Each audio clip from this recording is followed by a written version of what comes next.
Misaleli na jino lokola bakakano nikese nichasende. Ukoni kosala makambo lolenge mokote na bapaka no. Aina mituni wapi banibinga ijangena na tutela kitolo. Ukoni kosala makambo lolenge mokote na bapaka aina mituni wapi banibinga ijangena na tutela kitolo. Ebesinga imawa yokina kanyangena Nibia likoba ya kono Nijaleli na jino lokola bakakana Nikese nichasende.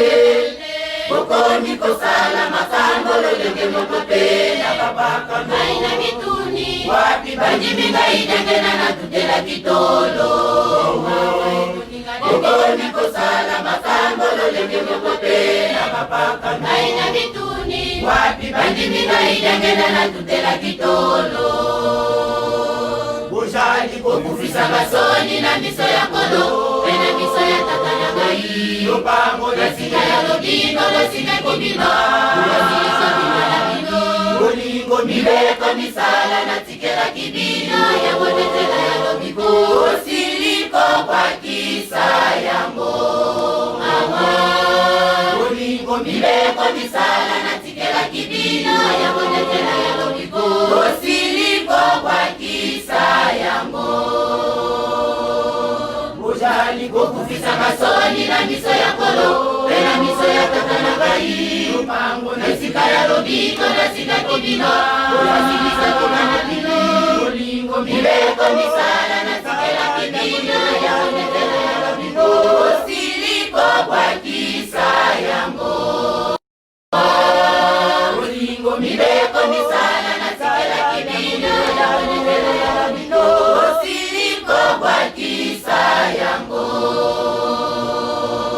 Tono bijaleli ya Bala bijaleli ya mabe Wanini bakoni kosala mabe Oleka bato oyo basambelaka te. Tono bijaleli ya Bala bijaleli ya mabe